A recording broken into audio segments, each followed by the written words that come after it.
ವೀಕ್ಷಕರೇ ನಮಸ್ಕಾರ. ನಿಮಗೆಲ್ಲ ಕ್ಯೂರಿಯಸ್ಕನ ಯೂಟ್ಯೂಬ್ ಚಾನೆಲ್ಗೆ ಸ್ವಾಗತ. ಸ್ನೇಹಿತರೆ, ಬದುಕೇ ಹಾಗೆ ಅನಿರೀಕ್ಷಿತ ತಿರುವುಗಳ ದಾರಿ. ಇಲ್ಲಿ ಯಾವಾಗ ಏನಾಗುತ್ತದೆ ಎಂದು ನಿರೀಕ್ಷಿಸಲು ಸಾಧ್ಯವೇ ಇಲ್ಲ. ಬಂದ ಸನ್ನಿವೇಶಗಳನ್ನು ಎದುರಿಸಲೇಬೇಕು.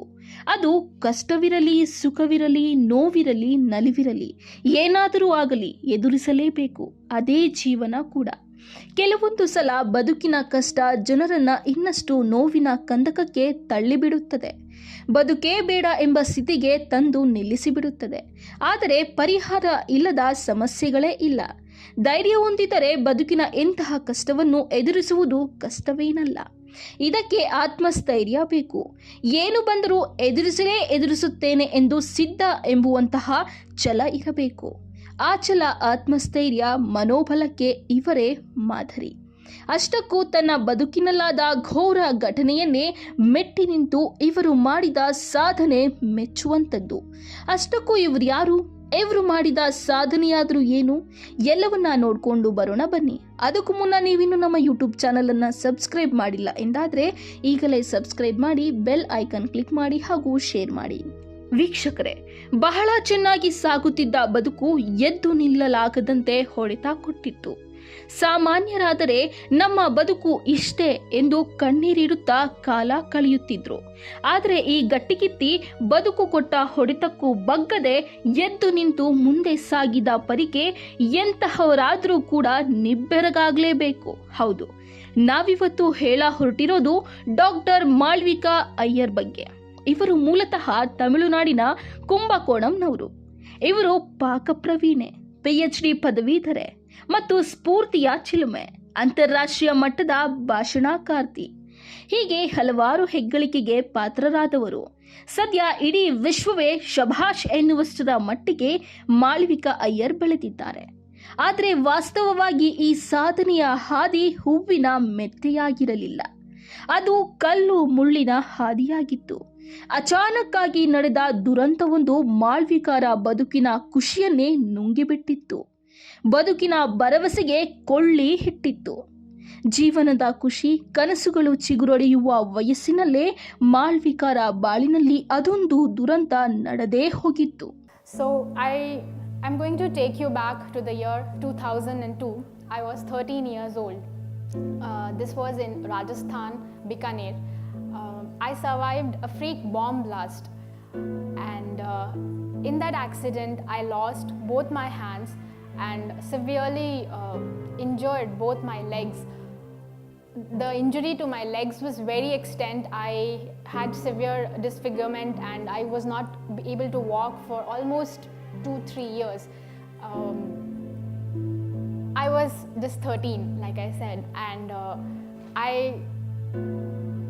the accident, the trauma that happened, the future that lie ahead of me, that I had to live with that body limitation, the fact that I had to go through the pain, everything that happened the next 2-3 years, I honestly don't have, it's been several years, so I don't think I'll be able to express it to you, the pain, but I think I'm not here to talk about the pain. I'm here to talk about what happened next.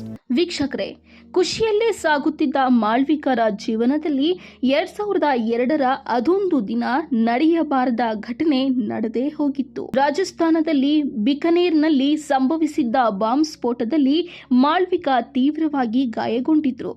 ಜೀವ ಉಳಿಯುವುದು ಕಷ್ಟ ಎಂಬಂತಹ ಸ್ಥಿತಿ ನಿರ್ಮಾಣವಾಗಿತ್ತು.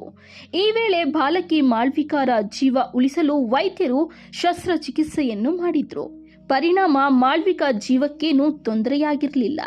ಆದರೆ ಶಸ್ತ್ರಚಿಕಿತ್ಸೆ ವೇಳೆಯಲ್ಲಾದ ಸಣ್ಣ ತಪ್ಪಿನಿಂದ ಮಾಳವಿಕಾ ತನ್ನ 2 ಅಂಗೈಯನ್ನ ಕಳೆದುಕೊಳ್ಳಬೇಕಾಯಿತು. ಬಾಲಕಿ ಮಾಳವಿಕಾ ಪಾಲಿಗೆ ಈ ಸ್ಫೋಟ ಕರಾಳವಾಗಿತ್ತು. 18 ತಿಂಗಳು ಆಸ್ಪತ್ರೆಯಲ್ಲೇ ಕಳೆಯಬೇಕಾಯಿತು. ಅಂಗೈಗಳನ್ನ ಕಳೆದುಕೊಂಡ ಬಳಿಕ ನೊಂದು ಕಣ್ಣೀರಿಟ್ಟಿದ್ದರು ಮಾಳವಿಕಾ ಅವರು. ತಮ್ಮ ಕೆಲಸ ತಾವು ಮಾಡಿಕೊಳ್ಳಲಾಗುವುದಿಲ್ಲ, ಊಟ ತಿನ್ನಲು ಆಗುವುದಿಲ್ಲ, ಬಟ್ಟೆ ತೊಡಗಿಸಿಕೊಳ್ಳಲು ಆಗುವುದಿಲ್ಲ. ಒಟ್ನಲ್ಲಿ ನನ್ನ ಜೀವನದ ಮುಂದಿನ ಭವಿಷ್ಯವೇನು ಎಂದು ಚಿಂತಿಸಿ ದುಃಖ ವ್ಯಕ್ತಪಡಿಸಿದ್ರು. ಆಸ್ಪತ್ರೆಯಲ್ಲಿ ಇರುವಾಗ ನೋಡಲು ಬರುವ ಸಂಬಂಧಿಗಳೆಲ್ಲ ಮರುಕದ ಮಾತಾಡಿ ಸಂತಾಪ ಸೂಚಿಸಿ ಹೊರನಡೆಯುತ್ತಿದ್ರು. ಆಗಲೇ ಅವರ ಮನದಲ್ಲೊಂದು ಯೋಚನೆ ಹುಟ್ಟಿದ್ದು. ತನಗೆ ಬೇಕಾದದ್ದು ಕರುಣೆಯಲ್ಲ, ಬೆಂಬಲ. ತಾನು ಕಳೆದುಕೊಂಡಿದ್ದು ಕೇವಲ ಅಂಗೈಯನ್ನು ಮಾತ್ರ ಎಂದು ಇವರು ಬದುಕಿನ ಬಗೆಗಿನ ಭರವಸೆಯನ್ನ ಹೆಚ್ಚಿಸಿಕೊಂಡರು. ತನಗಿದ್ದ ಕಷ್ಟದ ಸ್ಥಿತಿಯನ್ನು ಮೆಟ್ಟಿ ನಿಂತು ಸಾಧಿಸುವ ಹಠ ತೊಟ್ಟರು. ಹೀಗೆ ಆಸ್ಪತ್ರೆಯ ಬೆಡ್ ಮೇಲೆ ಮಲಗಿದ್ದ ಮಾಳ್ವಿಕಾ ವಾಸ್ತವವನ್ನ ಎದುರಿಸುವ ಧೈರ್ಯವನ್ನು ತನ್ನಲ್ಲಿ ತಂದುಕೊಂಡ್ರು. ಹೇಗಾದ್ರೂ ತಾನೇನಾದ್ರೂ ಸಾಧಿಸಿಯೇ ತೋರಬೇಕು ಎಂದು ಛಲ ತೊಟ್ರು. ಇದೇ ನೋವಿನಲ್ಲಿ ಪರೀಕ್ಷೆ ಬರೆದು ಉತ್ತಮ ಅಂಕವನ್ನೇ ಪಡೆದ್ರು. ನಂತರ ಕೈ ಮೂಳೆಯೇ ಇವರಿಗೆ ಬೆರಳಾಗಿ ಪರಿವರ್ತನೆಯಾಯಿತು. ಅಂಗೈ ಇಲ್ಲದಿದ್ದರೆ ಏನು, ಸಾಧನೆಗೆ ಅಡ್ಡಿ ಇಲ್ಲ ಎಂಬಂತೆ ಬದುಕಿ ತೋರಿಸಿದರು ಮಾಳ್ವಿಕಾ.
ಅಂದು ಆಸ್ಪತ್ರೆಯಲ್ಲಿ 18 ತಿಂಗಳ ಕಾಲ ಬೆಡ್ ಮೇಲೆ ಮಲಗಿದ್ದ ಮಾಳ್ವಿಕಾ ಅವರ ಎದುರಿಗಿದ್ದಿದ್ದು ಕೇವಲ 2 ಆಯ್ಕೆಯಾಗಿತ್ತು.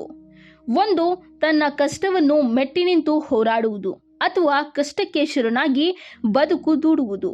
ಮಾಳ್ವಿಕಾ ಮೊದಲನೇ ಆಯ್ಕೆಯನ್ನು ತನ್ನ ಬದುಕಿನಲ್ಲಿ ಆರಿಸಿಕೊಂಡರು. ಅದೇ ಕಷ್ಟದ ವಿರುದ್ಧ ಹೋರಾಡುವುದು. ಇದೇ ನಿರ್ಧಾರ ಇಂದು ಇವರನ್ನು ದೊಡ್ಡ ಮಟ್ಟಕ್ಕೇರಿಸಿದೆ. ಅಂತಾರಾಷ್ಟ್ರೀಯ ಮಟ್ಟದಲ್ಲಿ ಮನ್ನಣೆ ಸಿಗುವಂತೆ ಮಾಡಿದೆ.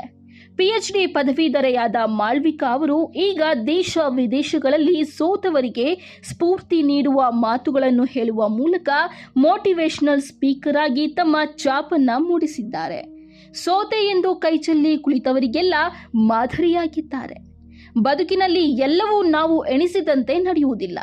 ಆದರೆ ನಮ್ಮಲ್ಲಿ ಆತ್ಮಸ್ಥೈರ್ಯ ಹೊಂದಿದ್ರೆ ಏನನ್ನು ಬೇಕಾದರೂ ಮಾಡಬಹುದು.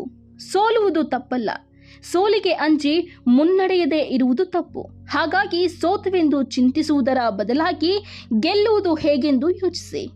ಪ್ರಿಯ ವೀಕ್ಷಕರೇ, ನಮ್ಮ ಇಂದಿನ ಸಂಚಿಕೆಯಲ್ಲಿ ಅಂಗೈಯನ್ನೇ ಕಳೆದುಕೊಂಡರೂ ಅಂಜದೆ ಹಲವರಿಗೆ ಸ್ಫೂರ್ತಿಯ ಸೆಲೆಯಾದ ಡಾಕ್ಟರ್ ಮಾಳವಿಕಾ ಅಯ್ಯರ್ ಎನ್ನುವ ಗಟ್ಟಿಗಿತ್ತಿಯ ಬಗ್ಗೆ ತಿಳ್ಕೊಂಡ್ರೆ.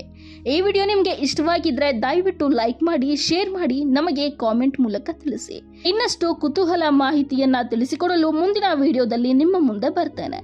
ಮತ್ತೆ ಸಿಗೋಣ. ಅಲ್ಲಿಯವರೆಗೂ ಜೈ ಹಿಂದ್, ಜೈ ಕರ್ನಾಟಕ.